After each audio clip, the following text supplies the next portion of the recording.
en poder mirarte cara a cara y decirte, Padre, gracias por esa oportunidad y por ver este lugar cómo crece, y no en números, Señor, sino cómo vas poniendo ladrillos y cosas que serían imposibles por nuestros propios medios. Gracias por tu gracia en el nombre bendito de Jesús. Amén. Bien, por favor, abran su Biblia en Filipenses capítulo 6. Ah, menos mal. No tiene 6. Hechos capítulo 20. Pero vi algunos que lo intentaron, ¿eh? Qué bárbaro, no puede ser. Mi amigo Roberto me dio Hechos capítulo 20. Mi amigo Roberto me dio un pasaje buenísimo, excelente. Y espero que algo de lo que pasa ahí no pase esta noche, porque son 8:20. Ahora, yo quiero que hagamos algo. ¿Cuántos han leído el libro de los Hechos? ¿Y el resto? Bueno, no dije que si leyeron las días, dije Hechos, que está más fácil. Bien, más o menos en el capítulo 20, ¿qué cosas suceden? Él no puede hablar. Roberto no puede hablar, los demás pueden. ¿Qué cosas suceden en el capítulo 20 del libro de los Hechos? A ver, acontecimientos. Algo que no tendría que pasar esta noche acá, por ejemplo. Se duerme, por eso yo no tendría que pasar acá, porque si se duerme y se cae, yo no lo voy a resucitar, lo voy a dejar en el piso. Bien, ese es uno de los acontecimientos. ¿Qué más pasó?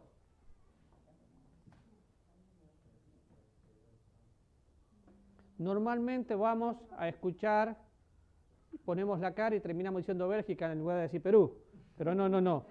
Miren la Biblia, te va a quedar grabado. Miren la Biblia, recuerden lo que les digo. ¿Qué cosas pasaron? Alguien dijo que alguien se quedó dormido. ¿Cómo se llama ese muchacho que se quedó dormido? Eutico. No, ya lo dijiste vos. Eutico, se quedó dormido. Se cayó del 7º piso, ¿era? ¿De qué piso se cayó? Los pequeños detalles son importantes, era alto. Y cuando se cayó se murió.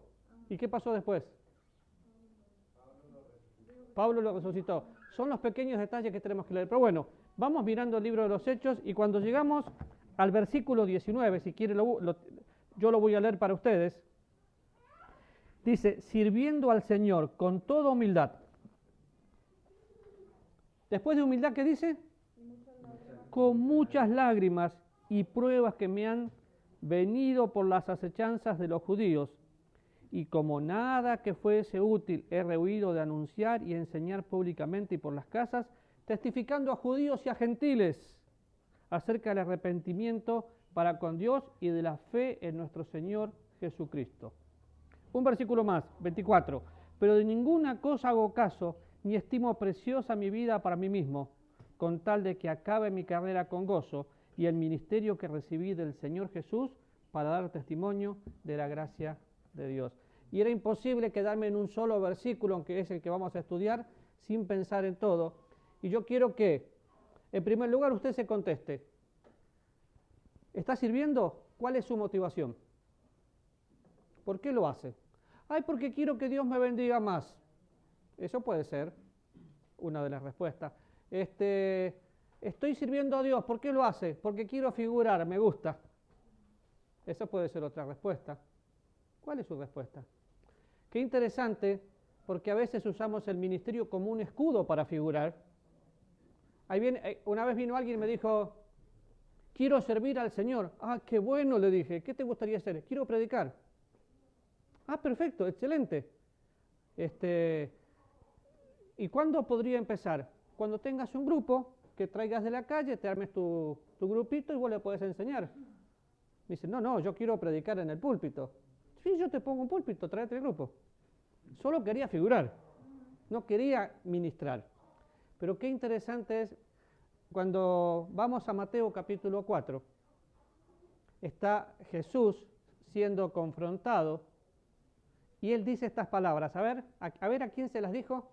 Al Señor tu Dios adorarás y solamente a Él servirás. ¿Entre quién y quién era la conversación? Claro, Satanás quiere no que hagamos un ministerio de servicio, sino que hagamos un ministerio imitando para poder figurar. Sin embargo, fíjense el orden. Al Señor tu Dios adorarás y a Él servirás. Es imposible tener un ministerio genuino si primero no hay adoración, si no hay comunión. Pero es muy posible tener un ministerio actuando, hacerlo por la pericia de nuestras manos, hacerlo porque yo tengo muchos años de estudiar la Biblia, me paro, le enseño y ya. No, necesito entender que la adoración me lleva a servir.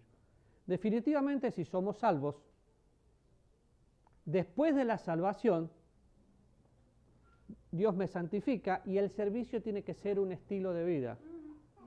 Nadie puede tener que decir, ay, no tengo un ministerio, no tenés un ministerio, perdón. La Biblia dice que evangelismo es un estilo de vida, discipulado es un estilo de vida, y que a nosotros nos fue dado el ministerio de la reconciliación. Pero recuerden algo, el pastor no los colocó en el ministerio. El apóstol Pablo dice, fiel es Dios, que me colocó en el ministerio y que me fortaleció. Doy gracias a que me fortaleció, a Cristo Jesús, que me tuvo por fiel y me colocó en el ministerio. Dios es fiel y confía en mí como que yo soy fiel. ¿Tiene confianza en mí? Claro, por eso necesito adoración para tener un servicio de excelencia. Y yo quiero que se acuerden tres cosas pensando en el versículo 19. En primer lugar, yo pregunté, ¿cuál es tu motivación? Ahora, el motivo, la manera y el mensaje. ¿Motivo? ¿El segundo qué era? Manera. ¿Y el tercero? Mensaje. Motivo, manera y mensaje. ¿Cuál es tu motivación? ¿Por qué estás haciendo lo que haces? ¿Qué pasaría si mañana no podés, por razones de salud o lo que sea, seguir sirviendo? ¿Continuaría tu trabajo? Porque todos los que estamos sirviendo necesitamos hacer discípulos para que la obra de Dios continúe.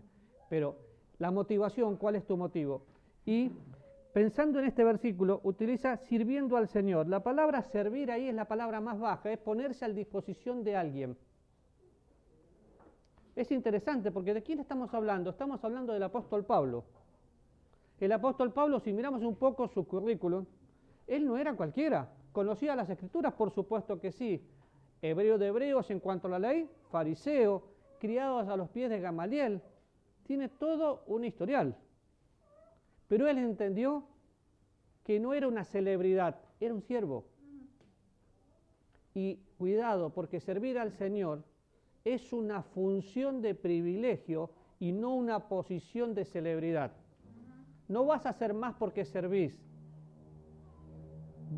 Vas a ser quien sos, porque te colocaste en las manos de Dios. Qué interesante cuando vamos a Juan capítulo 12.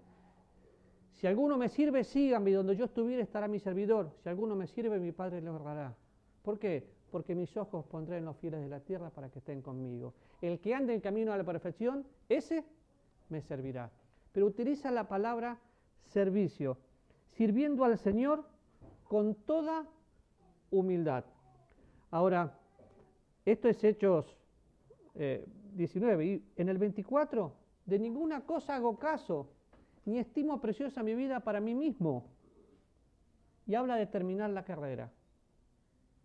Yo no sé en qué momento va a terminar mi carrera. Yo quisiera, siempre pienso así, hago planes para 40 años más, pero como si Cristo vendría hoy.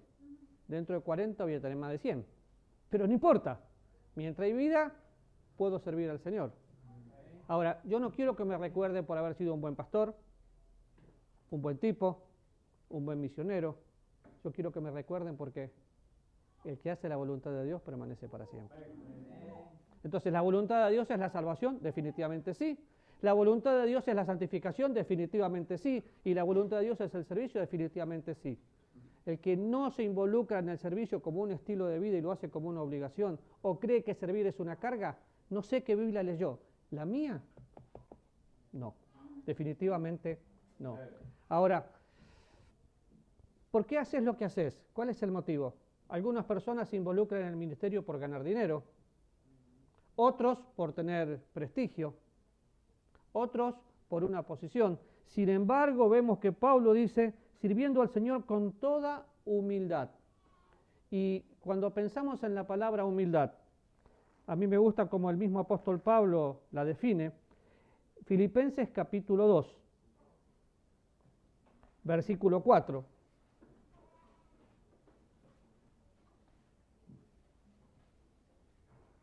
Dice, no mirando cada uno lo suyo propio, sino no mirando cada uno lo suyo propio, sino cada cual también lo de los otros. Cuando leo este texto, no encuentro mejor definición de humildad, porque dice, no interesándote, si lo quiero hacer literal, no interesándote por lo tuyo, pensá en el otro. La humildad es entender que todo lo que tengo es prestado y empiezo a pensar en el otro. Y eso es vivir al estilo de Jesús. Él no se miró a sí mismo, Él nos miró, vio un pueblo y sintió compasión por la multitud. El sentir compasión lo llevó a hacer un compromiso y ese compromiso lo llevó a la cruz. Pero sin cruz no hay corona y acá dice que va a haber lágrimas. Con toda humildad y con muchas lágrimas, definitivamente sí. ¿Saben que es interesante ver la historia de la iglesia? Porque está llena de lágrimas. Pero sembramos con lágrimas y recogemos con regocijo. ¿Cuándo fue la última vez que lloró? Cuidado, no le estoy preguntando que lloró porque pecó y lo descubrieron. ¿Cuándo fue la última vez que lloró porque se emocionó en la presencia de Dios? El hermano cantaba de caminar con el Señor. Definitivamente yo vivo en la presencia de Dios y Él camina conmigo todos los días, las 24 horas, los 7 días a la semana. Lo que pasa es que a veces yo lo quiero dejar a un costado, porque quiero hacer mi propia vida. Pero separados de Él, ¿qué puedo hacer? Entonces, ¿cuál es la motivación? Es interesante pensar algunas cosas, pero busque conmigo 1 Tesalonicenses.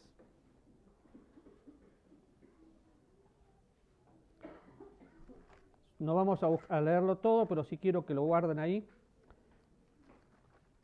1 Tesalonicenses capítulo 2, también el apóstol Pablo. Y fíjense el ejemplo. Ahora, cuando pensamos en Pablo, Pablo tenía un hijo en la fe, Timoteo, pero Pablo tenía al lado a su Bernabé. Pablo, podríamos decir, la tenía toda hecha. Sin embargo, él siempre piensa con humildad. Ahora, versículo 13 dice, por lo cual también nosotros, sin cesar, capítulo 2, 1.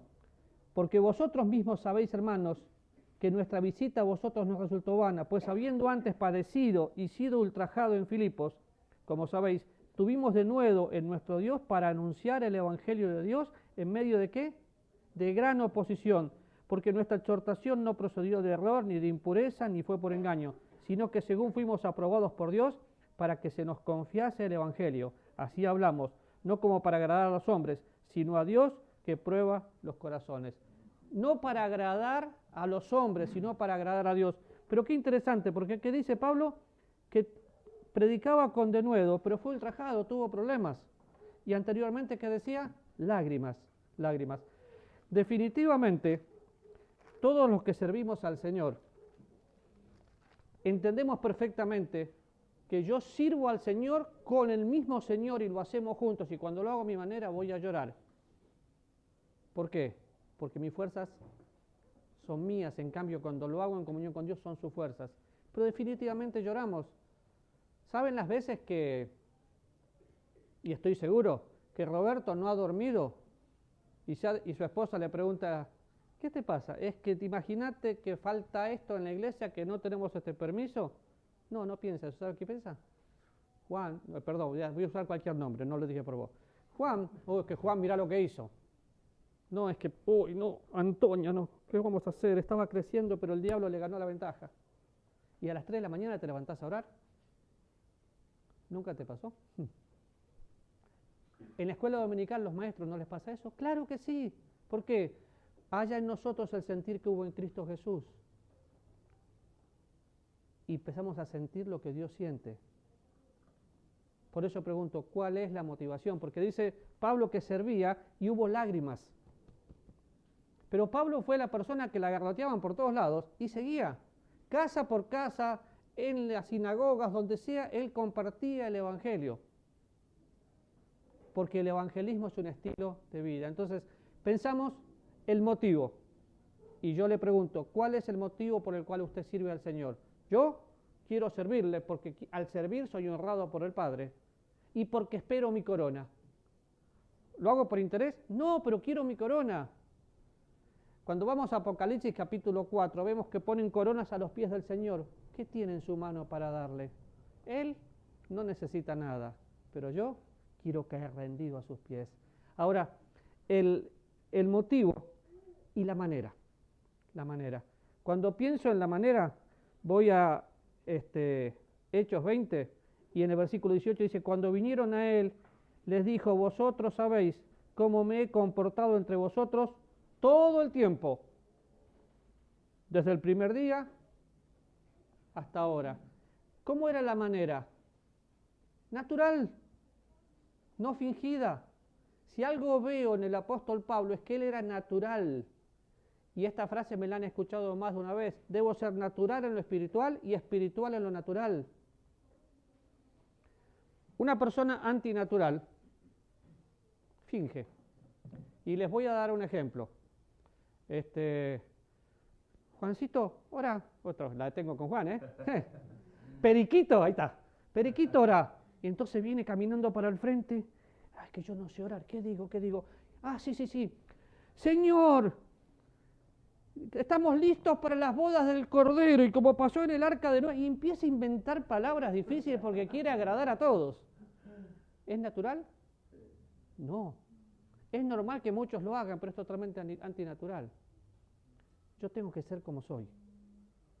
Y para servir al Señor, Pablo nos muestra eso. Día, noche, desde el primer día, hizo todo lo que hizo.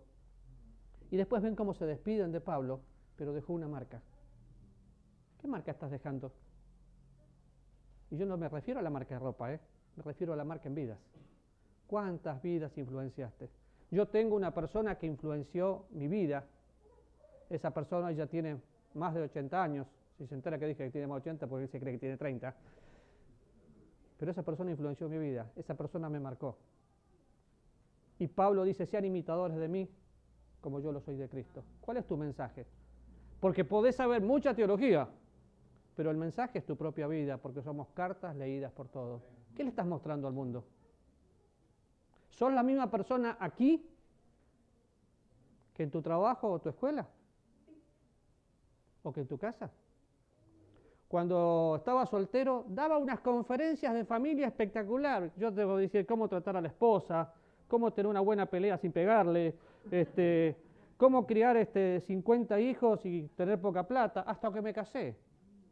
Y en el público estaba mi esposo y después estaban mis hijas. Y después, esto no lo predico, esto tampoco. Porque yo no quería que llegara a casa y que digan, mi papá es un hipócrita. O que mi esposa diga, habla muy bonito, pero en casa nada. ¿Por qué? Tenía que ser natural. ¿Cuál es tu mensaje? El motivo, el mensaje. El mensaje no cambia. El mensaje es el mensaje de que Cristo murió, fue sepultado, resucitó y Dios me manda a ser discípulos. Pero me refiero a tu vida. ¿Qué estás mostrando? Podríamos llegar a tu casa a visitarte y hacer una encuesta familiar y al barrio y digan, sí, es el mismo. Se enoja, grita, se ríe, pero está bien, todos lo hacemos. Pero ¿te recuerdan por quién sos o por quién aparentas ser? Porque reputación no vale de nada. Integridad es lo que yo labro en mi corazón y es lo que la gente tiene que ver. Entonces, solamente algunas cosas, porque sé que no tenemos mucho tiempo, pero fíjense, capítulo 20, versículo 31. Por tanto, de Hechos, capítulo 20, 31. Por tanto, velad, acordándonos que por 3 años, de noche y de día, no he cesado de amonestar con lágrimas a cada uno. Y ahora, hermanos, os encomiendo a Dios y a la palabra de su gracia, que tiene poder para sobreedificar y daros herencia con todos los santificados. ni plata, ni oro, ni vestido, ni nada he codiciado. Antes, vosotros sabéis que para lo que me ha sido necesario, a mí y a los que están conmigo, estas manos me han servido, y en todo os he enseñado que trabajando así se debe ayudar a los necesitados, y recordar las palabras del Señor Jesús, que dijo, más bienaventurado es dar que recibir. Y cuando hubo yo dicho estas cosas, se puso de rodillas y oró con todos ellos. Entonces hubo gran llanto, y todos echándose al cuello de Pablo le besaban, y doliéndose en gran manera por la palabra que dijo, de que no verían más su rostro, y le acompañaron al barco. Esa fue la despedida. Y no tenemos el tiempo para estudiar este pasaje, pero qué maravilla lo que Pablo dice acá. Él podía irse de ese lugar y lo iban a recordar, porque Pablo dio todo. Y definitivamente no hay medias, o todo o nada, o blanco o negro. Con la excusa de cuidar la familia, mucha gente le da tanto tiempo a la familia que se olvida de quién es su verdadera familia.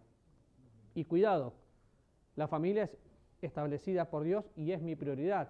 Pero junto con mi familia sirvo al Señor. No hago del ministerio algo secundario, es algo natural. Si mi esposa ve que yo soy natural, si mis hijas ven que soy natural, van a ser naturales. ¿Querés que tu esposa lea la Biblia? Hombre, que te la voy a leer. ¿Querés que tus hijos lean la Biblia? No los mandas a leer la Biblia, ejemplo. Así que el motivo, el mensaje, y hay varios versículos más que no tenemos todo el tiempo para leer, pero Pablo se estaba por ir y sabía que después de su partida iba a haber muchos problemas, lobos rapaces. Por eso armó un discipulado y el mensaje fue completo. Todos nosotros tenemos que pensar que hoy estoy y mañana dejo de estar. Ahora, ¿cómo vas a terminar? Cuando Roberto decía recién de personas que ya no están en el ministerio, se me cruzó una lista increíble, que en los años 80 salimos para romper el mundo y el diablo ganó ventaja. No ignoremos las maquinaciones de Satanás. Cualquiera de nosotros puede caer. Y mi trabajo no es pegarle el tiro de gracia, es levantar al caído y restaurarlo. Cuidado, porque el único ejército que mata a su propio soldado es el cristianismo. Y qué vergüenza, pero así sucede. ¿Alguien cayó? Levántalo y colócalo en un lugar de honor, porque claro que van a suceder cosas, porque ahí andan muchos de los cuales os dije muchas veces, que aún lo digo llorando, que son enemigos de la cruz de Cristo. Y mi trabajo es entender que va a haber lágrimas, va a haber luchas, pero sin cruz no hay corona. Tengo que sufrir. Los sufrimientos son oportunidades que Dios utiliza para que yo pueda crecer. Porque si mi fe no es probada, ¿cómo sé que es genuina? Claro que voy a crecer leyendo la Biblia, pero las pruebas hacen su obra completa. He pasado diferentes problemas de todo tipo y ya no soy el que era, pero prosigo la meta para ser un día completo a la imagen de Cristo. Y el motivo, la manera y el mensaje. El mensaje soy yo, compartiendo lo que Dios tiene. Y cuando pienso y oraba para poder compartir con ustedes, decía, Señor, quiero que vayas a mi corazón primero y que después vayas a cada corazón ahí presente. ¿Por qué? Porque le necesitamos, porque no podemos seguir haciendo el ministerio a nuestra manera. Fíjense conmigo, dice, con muchas lágrimas, pruebas que me han sobrevenido por las asechanzas, y cámbiale judíos. Estoy leyendo el versículo 19. En lugar de judíos, póngale las asechanzas de el diablo, pero no le eche la culpa al diablo. Qué triste es que siempre le echamos la culpa al diablo. A veces las asechanzas vienen porque yo estoy con gente que no tengo que estar. Para poder tener un mensaje diferente, a veces tengo que cortar cosas. Y dice el apóstol Pablo, como nada me fue útil, no rehuí de predicar el Evangelio. ¿Qué está diciendo? En ningún momento, bajo ninguna circunstancia, lo dejo de hacer. El ministerio no es el sábado, el domingo o el miércoles. El ministerio es 24/7, estoy a disposición completa. Y solo piense esto. En el trabajo algunos cobran un poquito más para estar en disponibilidad. Y lo hacen por plata. Otra vez, doy gracias al que me fortaleció, a Cristo Jesús, que confía en mí y me deja estar en el ministerio. ¿Cuál es tu motivación? ¿Por qué servís? Yo sirvo porque le amo. Lo hemos cantado. Porque Él me ha dado vida a mí. No era nada, pero hoy soy un hijo de Dios, salvado por la sangre de Jesucristo, limpio por su gracia. Y el poder servirle no es la posición que ocupo, es la hermosa función que puedo tener para tener no solo una motivación correcta, sino una manera natural y un mensaje que impacta vidas. ¿Cómo? A través de mi propia vida. ¿Oramos juntos? Cada uno sabe lo que Dios le habló, pero mientras oramos en nuestro corazón, les leo otra vez: de ninguna cosa hago caso, ni estimo preciosa mi vida para mí mismo, con tal de que acabe mi carrera con gozo y el ministerio que recibí del Señor Jesús para dar testimonio del Evangelio de la gracia de Dios. ¿Cómo querés que te recuerden? La Biblia dice que el que hace la voluntad de Dios permanece para siempre. Increíble, pero estamos casi terminando un año. Y con todos los acontecimientos, quizás muy pronto venga Jesús. ¿Cómo querés que te recuerden? ¿Cuál es tu motivación? ¿Cuál es tu manera? ¿Cuál es tu mensaje? Señor, en esta noche te agradezco muchísimo porque hablaste conmigo. Me exhortás, me desafiás, pero yo te ruego en el nombre de Jesús que tomes mi corazón y lo moldees a tu manera, y el de cada uno de mis hermanos hagas lo mismo. Que podamos experimentarte y conocerte de una manera diferente. Gracias por Jesús, por la cruz, por tu gracia, por amarnos, por confiar en nosotros. Oramos agradecidos en tu nombre. Amén.